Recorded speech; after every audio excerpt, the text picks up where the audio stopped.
我活到37岁，我第一次看见有4个人在我面前被枪打死了，你知道吗？被打死。一个人死的时候很快的，你知道吗？我不想死啊，我真的不想死。我趁着他上厕所去打 K 粉的那1分钟，我赶紧给他发了几个重要的字，我发了缅北果敢老街救我。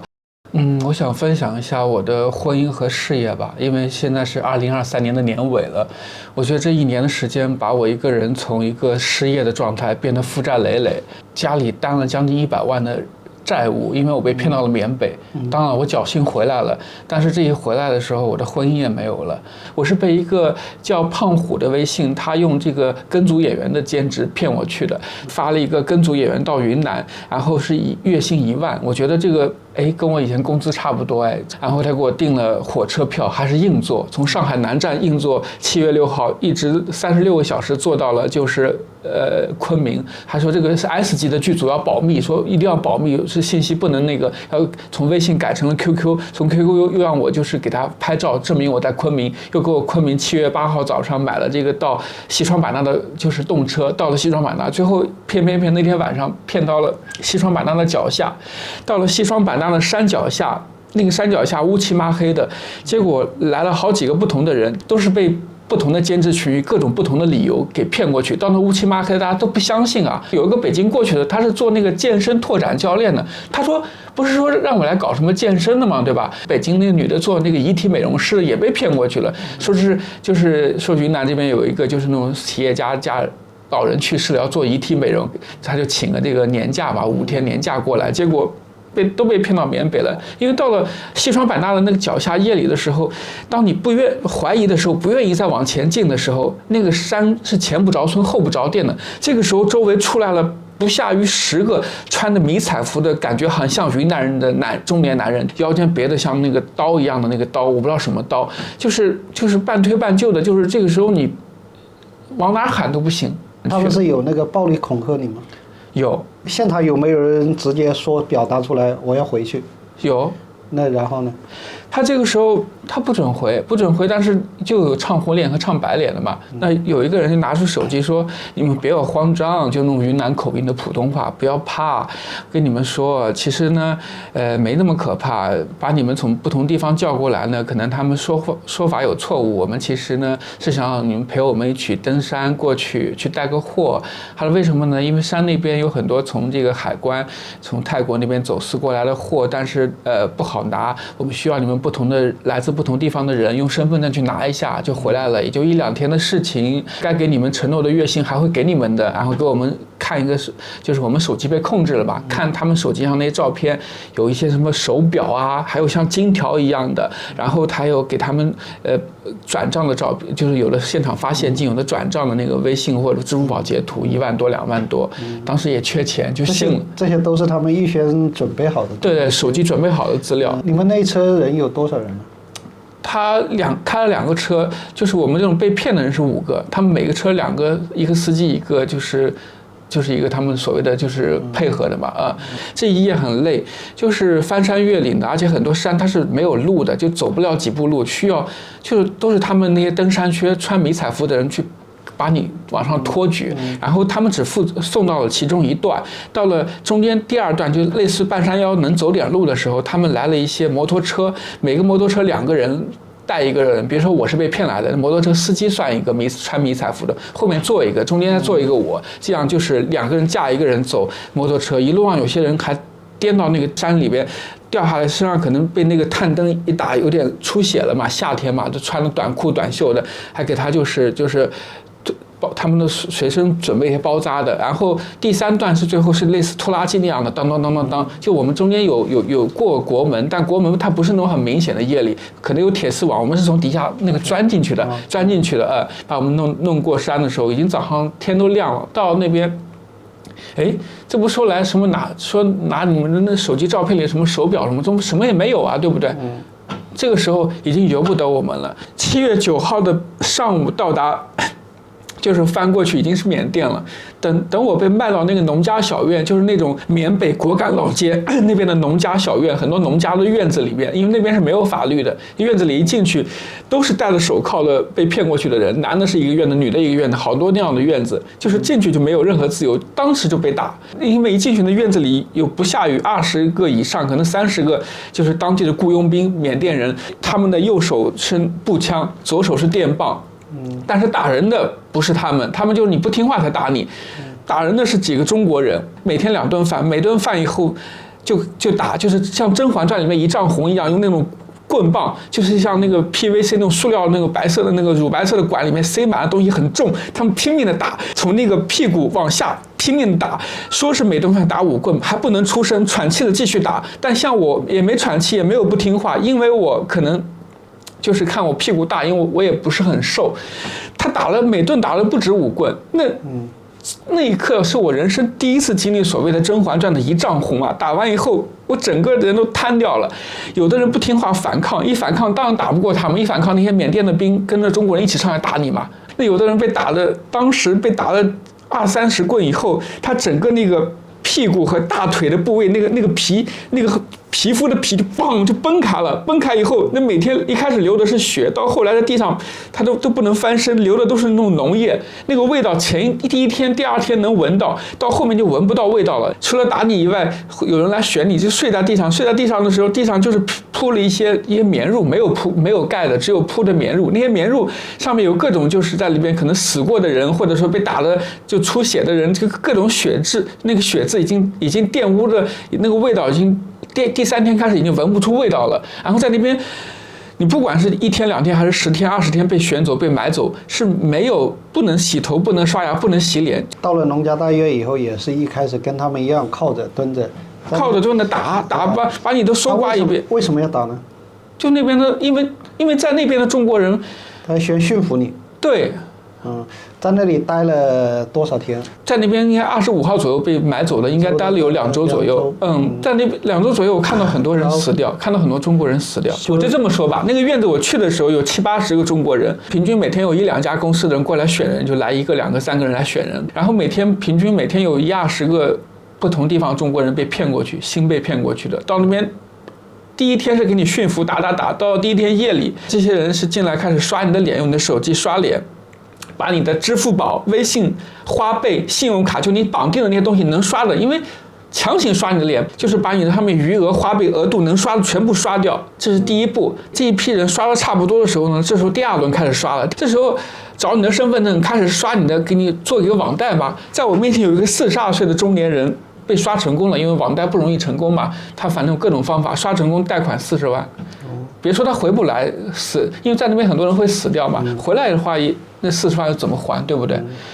那同样，他除了刷你的脸、刷你的贷款之外，他还干嘛？你不听话，他要打，因为有的人被打了身上打伤了，那没用了，最后那没用了，卖不掉，对不对？他就会把他送到叫妙瓦底，或者说通过妙瓦底送到泰国的公海，25万人民币卖过去以后，听说他们在公海船上嘎2个腰子，一个腰子卖到那个就是那些东南亚国家，一个腰子就能卖40万人民币左右，2个腰子就能卖80万，有的眼睛好的还有一些器官还能卖，所以这个是你听说的，就他们亲眼所见的，就他们每天都会有一些微信聊天，他们那边人说话他也不顾忌的，因为他知道到那边的人就已经没有生存的自由了嘛。就他微信聊天，你们对，而且他们打人的时候，有时候也会通过微信跟不同的地方的同行视频，多夸张！那有一次被打得多厉害，我活到37岁，我第一次看见有4个人在我面前被枪打死了，你知道吗？被打死，因为有一天。那一批又来了10几个人，那10几个人又是刚被骗过来的，那10几个人一看就属于在国内应该属于那种小混混，就是属于不读书那种，他们哪里像我受得了这份气啊，对不对？那第1天被打这么疼，第2天继续打，受不了，一起来反抗，10几个人过来反抗，去抢枪，在这个过程中，那些雇佣兵在中国人的指挥下开枪打，在我面前有4个中国人。看起来20多岁，当场就倒在地上死掉了。他不像电影里面把一个人打死了，好像那个慢镜头一样，慢慢的倒下去，流一点点的流血。他不是那样的，一个人死的时候很快的，你知道吗？一个人被枪打几发死掉的时候，你想穿的这么单薄，对不对？赤着脚，根本不会流很多的血，死的很快就死了，根本不会像你想的像电影里面一样，哇，打过以后血慢慢的流，慢慢的喘气，死的真的很快的。还有7个人，那4个人死掉了，还有7个人中枪中的很厉害，有的在手上、胳膊上中枪，有的腿上中枪中的厉害，没有死，他们又通过微信直播了，他们通过微信跟不同的同行，就是他有的同行在不同的国家，有的就是在缅甸不同的公司，他们直播，他们怎么直播的？他们找来一个医生，来，这个医生在内地干嘛了？大声说出来。这个医生说我在内地是兽医，来给我现场给我开始解剖找子弹。那个兽医也没有什么麻药什么的，就是在从那7个还没有被枪打死的人那个腿上身上找子弹，那个大腿上啊，就用那个刀往上挖，他根本不管那个疼不疼，你看戴着手铐脚铐，插进去往上挖，就像麦当劳里面挖那个土豆泥一样，去找那个子弹，他不管能不能找到子弹，把那个腿挖得血肉模糊的，就是我不仅看到有人在我面前死掉，那些一个人的腿啊身上被那个刀挖得血肉模糊的，被他们微信直播给不同的诈骗的同行。这个是你在现场看到的，就是在那个在果敢老街那个农家院子里现场看到的呀。你想我开枪的是那边的雇佣兵，是雇佣兵，但是指挥的是中国人，是中国人，里面干坏事的领导都是中国人。被枪打死4个，有7个人残废了。然后在我被买走之前的7个人，有一个残废的太严重了，直接送到妙瓦底那边公海去给送走了，送走就嘎腰子嘛。这个是听他们在聊天过程中。对，更夸张的是，他有一次，他们不仅把我们的东西视频给同行看，也有别的同行往这边视频，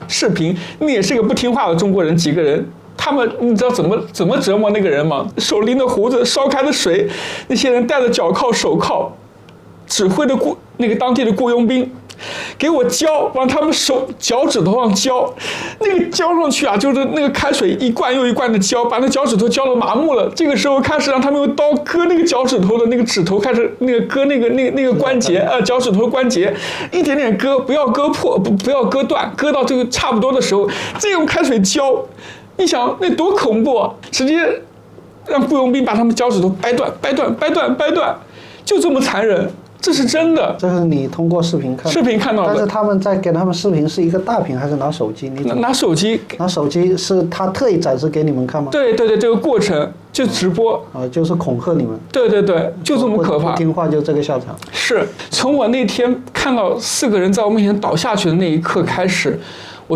我在缅北都没有哭过了。我不是多坚强，我是当时很绝望了。当时我想，我这辈子会不会再也活不了了？我开始回忆我的一生了，就是我被打的时候，我也不觉得疼了。我的人生可能在37岁要结束了，就是戛然而止了。我努力了很多都没有效果。我本来好不容易有了自己的婚姻，结了婚，但是没敢领结婚证，因为压力大嘛，2个人都没有安全感，没有能够拥有自己的就是一个完整的家庭的时候，原来我的生命就要结束了。我想活下去，我不想死。只要有人来选人，他不管夜里还是白天过来选人，就诈骗公司的人士来选人的时候，我都努力的举手，因为我想挣脱那个牢笼。但是因为我年纪大了，而且那胡子都邋遢了，没有人选我，对不对？没有人选我。那天夜里已经很绝望了，估计25号左右，我没想到那个人可能要的人多，要了10多个人，把我给选走了。到了那个红莲宾馆那7层楼，这就是等于到公司了。对，每层楼门口都有5个兵嘛，5个雇佣兵，当地的缅甸人有一手拿电棒，一手拿着枪，就防止你反抗。那屋里边到处都摄像头，就像拍那个真人秀节目一样，周围都是铁窗，然后就密度很大，只能看到一点缝，外面有光，看不到外面。然后里边的话，大通铺就很多的那个长桌椅子，每个椅子上就是有120台电脑，然后每个位置上有4个手机，然后用那个手机注册很多社交媒体的账号嘛。那个通铺的外面有一个台阶，台阶上面坐做了一些小组长和领导，就每个团队有一个大领导也是中国人，然后下面分好几个组，每个组有小组长也是中国人，那都是去到那边诈骗成功，诈骗出好几个大单才成为小组长和大领导的，然后下面就每个组都有这种像我这样的就是被骗过去的人了。这一个宾馆就是一个公司，对，一个宾馆就一个公司，因为在果敢老街那边是不存在游客的，到处都是宾馆酒店，每一个宾馆酒店上面里边全部都是诈骗公司，就是一栋楼就是一家公司。像你们那个公司主要是做哪块业务？它7层楼那么多团队，就是8个团队做，涉及到各种业务。像我那个团队是做那个是通过 IG 针对东南亚的国家给不同的就是客户聊天嘛，像我每个人有4个账号，4个手机，每个手机上有一个缅甸的手机卡，可以注册5个账号，就等于20个账号，找各种各样的人物，帅哥美女，还有视频，就是注册20个账号，20种人设，然后给你就是让每天发帖子，然后每天给你花钱涨一些粉，通过不同的人设跟不同人聊天嘛，打招呼，就是整个手机、电脑上都是同步的，有那个翻译软件，就同声传译嘛，所以不管是语音还是文字，都是可以同步翻译的，这个所以都可以翻译成20个国家的文字和语言。通过初聊、详聊、精聊，到最后确认恋爱关系或确认一个很感情深厚的关系，把他们引到另外2个软件上，一个是 Line， 一个是 WhatsApp， 因为上面可以购买一些虚拟的 AI 换头的这个换脸的视频服务，可以虚拟的声音的服务，通过这样的方式跟他们达到一个就是建立友好的情感关系的方式，然后让他们引导他们去投资购买这个虚拟货币，购买完之后呢，会给他一个链接，带他们到我们的这个仿真的那个交易软件上去交易，就等于把钱给转过来了嘛。隔壁那个团队那100来号人里边有男有女，也有中国人也有缅甸人，他们是针对中国内地的就是 QQ 群还有微信群去聊天，也是情感聊天。他们的投资方式是让他们去做一个什么电商投资，因为他们有个小办公室，里边会布置的很像一个很高大上的感觉，反正准备的道具很齐全，就感觉比中国内地的剧组准备的还齐全。6楼到1楼，它有别的不同的团队，我知道有一些是通过跟内地的一些机构合作，购买了很多信息，比如购买很多学生贷的信息。那他们这些诈骗公司通过这个信息，他们有一些接口去打一些诈骗电话，让这些人把这个该还的贷款还到他们指定的一些账户上，就是假账户。等到他们接到这个真正的账户的催款的信息的时候，已经来不及了。这是学生贷款的。那还有就是做股票的，他们像那个公司那个股票团队大概50个人左右，他每个月针对中国内地的股票杀猪盘，至少可以赚5000万人民币。他还有一些诈骗方式，他是做资金盘的。他做资金盘的，我听到了，因为我没有参与，我听到了资金盘它是一个长线的，至少1年收盘，有的要3年才收盘。他们可能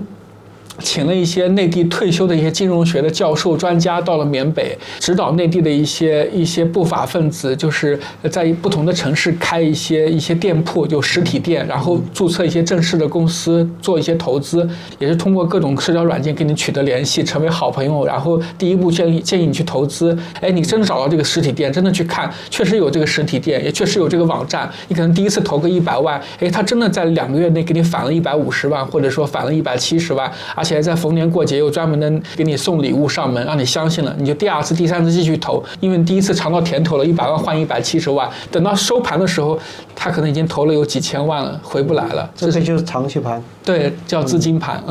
像你们刚进去会有培训吗？隔壁那个团队培训的话术很多，但是因为我们这边针对东南亚，它需要翻译，它没有办法做深入的培训，他就是希望我们一定要给自己包装的高大上，就是说，因为你找的头像，你可能在小红书、在微博、在很多地方找的头像可能是中国人，但你一定要记住，你不能说你一直是中国人，你可能是在中国长大，但是你后来大学后来去了国外留学。为什么现在我想找一个朋友呢？他们也给到一些理由原因。第一点，可能我的前夫或前妻他可能出轨了，也可能呢他在新冠疫情中去世了，也可能我的以前的一个女朋友，她可能就或者说男朋友，我觉得他工作不好，他到我的公司来工作，结果让到我的财务做管理，结果他把我的钱给卷走了，也有各种各样的理由，反正给很多就选择项，就怕你不会聊天，就这样一个情况。那你刚开始进入的快吗？因为那个小组长来回巡逻，看你不认真，啪一巴掌，啪就打你，就是没有理由的。打完以后我一抬头疼了，他说我看你好像困了，我想试一下是我的拳头硬还是你的头铁。我的头就算再铁，天天被打，怎么可能不难受？你看我现在头上多稀，我37岁，你看我现在头有多稀的头上，天天被打，所以就不得不认真的聊天，聊天适应的很快。但是我发现，当把客户引到 Line 或者 WhatsApp 上面，真的想让他投资的时候不容易，因为人性的本质都想白嫖。他每个月能出单的人，就能开出诈骗业绩的人不到15个人。等于你在那边待了多久？在那一个公司？在那公司从7月底我待到了10月初，就是我被救回来的时候10月初了。差不多2个多月。对，2个多月。2个多月，你有出单吗？我没有。没有出单，也没有被卖到其他公司。他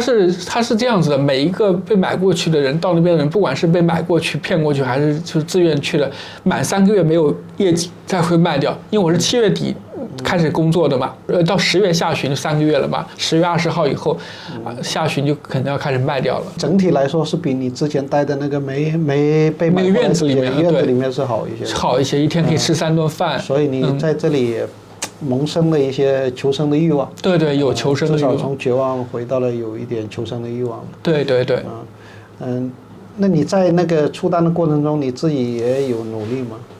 有努力，因为每天一开始不想骗人，有的人犹豫想买的时候，这时候他就开始跟我说话了。他虽然是翻译过来，就感觉到他说他曾经被骗过，或者说他有的好朋友被骗过，他担心你到底是不是就翻译过来，我也担心你到底是不是虚拟人物，对不对？这个时候他说的，我心里也就开始抵触了。他万一真的买的话，那我就等于犯了一个罪，是不是？那我只是暂时活下来了。这个时候我也很纠结，对方也很纠结，对方纠结是要不要买，我也很纠结要不要骗人。而且当这个时候没有承担，每天晚上一开始就是做上下蹲嘛，100、200、300、500，但第1周之后开始就打了嘛，又开始打棍子了。在那公司待着都是被骗过去的，有一大半是被骗过去的，也有自愿的。那自愿过去的也会被打吗？自愿过去的一开始不会被打，但是一旦就是出不了单1个月以后也会被打。自愿过去的人不会被卖到那个农家小院，直接被公司就是带走了。经历了多久，你开始觉得稳定下来，你会想着要想办法离开？因为首先每个月有2次发手机的机会，只有1小时时间，对不对？只能通过打文字。如果要语音通话的话，需要放免提，10来个人被一个组长来回就盯着。这肯定就大家很担心，也不敢反抗，因为反抗他盯死你了。那你是怎么开始操作的？我是8月份那天，我想跟谁联系呢？首先我家人，因为我只有一个母亲，但是我那个母亲吧，她也不是那种很聪明的人，说实话，我怕她到时候会露馅，怎么办呢？我这个老婆吧，毕竟我们俩连结婚证都没领，我也怕她受连累。那我想跟我的发小联系吧，因为我的发小是我的好朋友，而且他在老家，他也不会受到什么威胁。我就跟他打字，我说老姐你还好吗？然后他说怎么了？今天那么客气，对吧？我说你去看咱爸了吗？他一愣，回来一个咱爸，因为他知道我没有父亲，哪来的咱爸？然后我故意说，我说你没去看我老爸吗？你不是经常去看我老爸吗？对不对？他说你没事吧？他随便回一个，被我那个领导组长看到，他怀疑我了，当时就一拳打过来了嘛。我说他可能觉得我平时没有这么关心家里人，你不信我给他发个语音。他说你给我发，我就发了一个语音。我说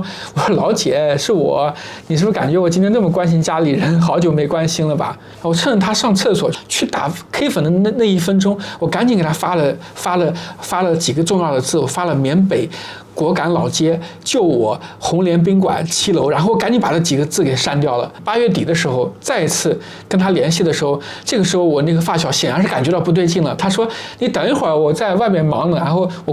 过一会儿，他说老弟啊，我去看咱爸了，我想跟你微信聊一聊你爸的情况，可以吗？我就问组长，因为他能说到这个你爸的时候，我就知道他肯定知道我有问题了，因为我根本没有爸爸。然后这个时候那个组长说可以啊，语音给我公放，对吧？我也怕露馅，我说老姐啊，我们领导也在旁边了，因为我在外地出差的，听听咱爸什么事儿啊？他就懂了嘛，他就说我去看咱爸了。然后这时候我听到旁边应该是我妈跟我外婆在叹气，他们肯定感觉到事情出事了。他就说你爸问你最近身体怎么样，想跟你视频也不让视。我说没啥视频的，我跟领导都在喝酒呢什么的。那天晚上之后，因为1小时就要交上去嘛，交上去我就赶紧退出微信，我就害怕就是被看到，对不对？到9月29号中秋节，我在想怎么1个月了都没消息，对不对？8月底到9月29号了，那天中秋节是晚上放半天假，反正发手机看的手机就没有这么严，他看着那些小组长准备去狂欢，可能叫了一个叫了一个色情服务进来，准备狂欢，就快点快点。然后说着说着，他想嗨一嗨吧，先到厕所去打那个 K 粉去了。趁着1-2分钟，我赶紧给我的发小视频，对吧？我把语音开到最小，说怎么还没有笑？怎么还没那个，对吧？他就说，哎呀，你不知道，因为你这个没有什么证据，证据不足，立不了案。仅凭着所谓的语音，这个文字，这怎么能算证据呢？证据不足。他说你能不能发个定位？我赶紧发定位。我也问他，我说你们去找我那个父亲嘛，他毕竟是事业单位的领导。他说找了没用，他不帮忙。你也知道他什么人。他说家里真的想尽一切办法了。他说你妈妈已经把房子卖掉了，筹了钱也到处借钱，就再想办法找人找关系。所以我当时已经崩溃了，我当时完全崩溃了，我已经不知道该怎么办了。后来到了10月初，某一天夜里2点钟以后，他突然间在上面念了几个人的名字，其中一个是我的真名字。我一抬头，他说是你啊？我说嗯。他说你到几零几那个房间，因为他们有一个就所谓他们的人事部嘛，那个房间应该是就是不同的人家里可能报警成功，通过警方就对过去名单吧，警方也会找对接当地的一些华人商会对过去的名单，他们到那个房间去沟通，那个房间就是这个公司的人事部嘛，他沟通其实是不准备放人的。他说你们这些人不错啊，都能把这个信息送到家里边，你不想回家吗？放屁！就抽着烟那种感觉，我当时感觉再也走不了了。我一旦卖到下一个公司，再出不了单，还再被卖，可能就是卖到公海嘎腰子了，或者卖到妙瓦底嘎腰子，那我就是死了。我不想死啊，我真的不想死。后来我必须想办法争取这个机会。他让我们回去吧，我就故意走得很慢，那房子也很小，他自己一个人一间房。等他们都走了以后，我把那个门带上嘛，因为那个门也不是很现代化，带的时候故意留一个缝儿。我等到前面那些人都走过那个楼梯口了，我赶紧回来把这个门缝推开，我把门一关上，他一回头，他一愣，还抽烟了。你他妈的你怎么回来了？我给他鞠了一躬，我说我能不能跟您谈一下？如果再不跟您谈一下，我如果被卖掉的话，可能这一辈子没有办法跟您聊天了。他抽了烟看看我，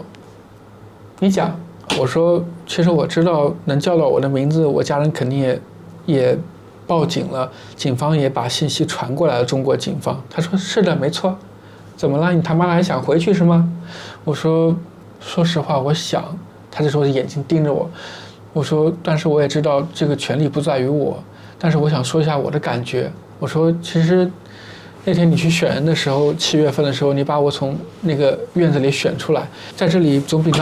你院子里强。你能选我，我们也算有缘分。我相信如果我将来熟人的话，这个钱比起你把我卖到别的公司还是能赚一点的，因为我这个年龄一看就不年轻了，卖到别的公司又没有出单，你卖不了多少钱。当然我知道您不差这点钱，但是如果我是一个能出业绩的人，我相信对你是有用的。可是我是一个对你没用的人，你把我卖到另外一个地方，也是你的同行，你很可能还出不了单，会影响你的口碑。而且你把我卖过去嘎腰子，我这个年龄的腰子又不是10几岁20岁的人，这个腰子质量肯定也不太好。你看我头上头发掉成这样，来这边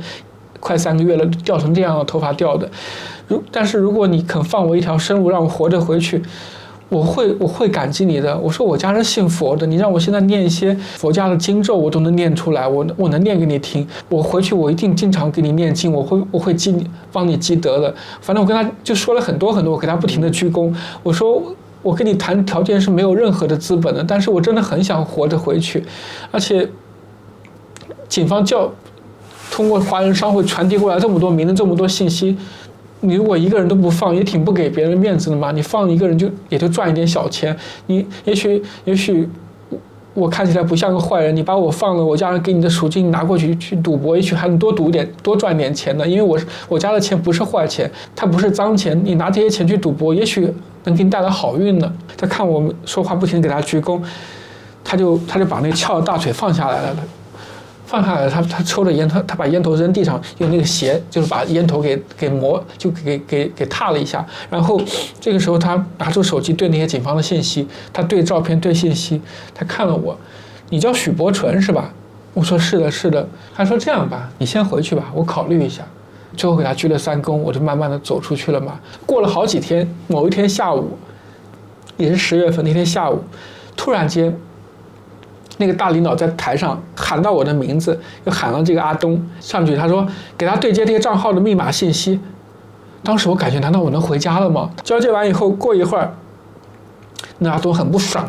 他感觉我可能要走了，对吧？在我背后又打我一顿，因为在那边打人他们是不拦的，就组长是可以随便打人的，把我带到下面1楼，下面有2个也是穿了军装的人，说是这个人吗？他们说是这个人，好，就把我带走了。那天我抬头，我看到阳光了，这个时候旁边那2个人要递给我烟，我不抽烟，他说赶紧上车，我就上车了。上车了，我以为可以回到中国了，结果不是，到了另外一个院子。原来那个院子是一个商会，那个商会专门也是捞人的组织，就是赚钱的嘛，靠捞人赚钱的。他就开始视频了，他说是这个人吗？然后旁边那人说是的，那个人把脸露过来，一看是我妈。然后我妈把脸露过来了，她说这是我儿子，她说你安全了吗？然后我当时我说我安全了，这下没有人打我了。我就站在院子里，我不想进屋子，我被关怕了，我就抬头看那个太阳。你不知道在那个地方那么热，对吧？我看到那个太阳照到我脸上，我一点都不觉得刺眼。我有3个月没有见过太阳了，我觉得我看到太阳那是真正的阳光，就好像有生之年看到了生命的希望。我当时我真的好开心，我站里面站了好久好久。后来那个女的拍了我肩膀，那个老板娘她说车来了，你们走吧。傍晚的时候终于可以过口岸了，这时候边防警察就是中国人警察进来带我们了嘛，然后带我们去到那个医院去抽血，男的就抽2管血，一个查毒，一个查那个就是传染病，女的还要加一个尿检，确认没有问题之后，第2天打我们的家属电话进来，我妈妈给我买了新的衣服，买了新的鞋子，她说把这些都脱掉，太晦气了，把我带回家了。后来经过我表弟跟我说实话，我才明白，因为我家里人怕我受刺激，不敢刺激我。就那天我妈跟我视频的时候，已经是通过交现金交了62万现金给这个中间人，在没有出口岸之前又付了一笔预付款，又付了一笔钱，总共加起来将近100万人民币。这100万人民币里边，我妈那个房子是低价卖的嘛，将近50万那一套，那小县城，然后现在住在亲戚家那闲置的一套小房子里边，然后的话，我外婆家的所有的亲戚在一起给我凑钱，凑了将近50万，他们就说让我慢慢还，他说这个人活着回来了，身上器官也没掉，就算好事了，这个钱你慢慢还，我们不会问你要什么利息的。表弟跟你说了这些事以后，你就知道了这个来龙去脉，你妈她是怎么样找到你来想办法把你弄出来的？我妈妈从我出生的那个地方的派出所，到我大学户口所在地的派出所，到我常住的这个上海的，到处去报案，但是因为证据不足，没法立案，他就一次次的到处去找，他也去了就是国门附近的南散那边说得需要内地的一个立案的回执单，还要出具一个就是官方的这个协调函或者是这个协查证明。我妈妈又回到老家我出生的地方，一层层往上去找，他听说有一个警官手里处理过几个这样的就是家里失踪的案子，最后那个警官经过一层层的判断，他最后确定我妈妈没有撒谎，最后给发了一个协查证明。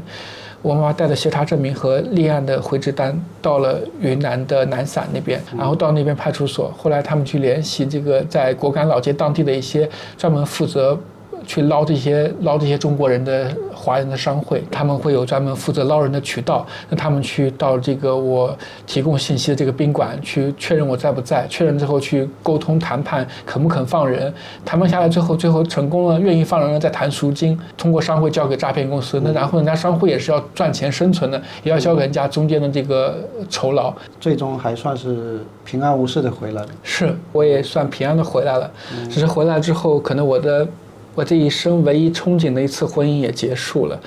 因为我的老婆她其实不知道我被骗到缅北。10月的最后一天的早上回到上海，见了面说了这些事以后，她知道了。知道以后，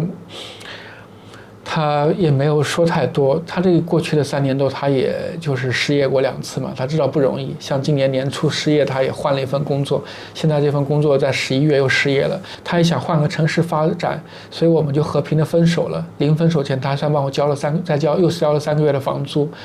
只是这一场分手之后呢，我也没有说怪他，因为我们都不容易嘛。我只是想一想，人生真的很奇妙，就是很多人说婚姻是一道围城，其实我不这么认为。我觉得至少我跟他在一起相处还算是共患难，因为因为没有谁亏欠谁，彼此都能理解彼此，只是我们把婚姻都最后都变成了坟墓。我觉得婚姻能够找到一个同频的人也不容易。那至于分手，因为我们都走到了一个人生的一个困境，所以我觉得没有什么不能理解的，只是这一年我让自己明白了，原来人的这一生有这么多意想不到的事情，而且我没想到我的困难出现的时候会把我的家里也连累了，让我妈妈唯一的一套房子在她一个60多岁的晚年连住所都失去了。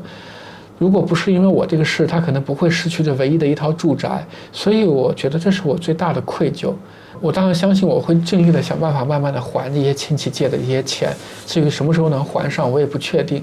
但是我想说的是，在缅北，包括缅甸的妙瓦底，包括老挝、柬埔寨、菲律宾，甚至于像迪拜、非洲，还有很多很多这样的类似的诈骗组织，里边有不少被骗过去的中国人，也有不少自愿去的中国人，什么人都有。其实很多人会一概而论的，就是一棍子打碎，说是不是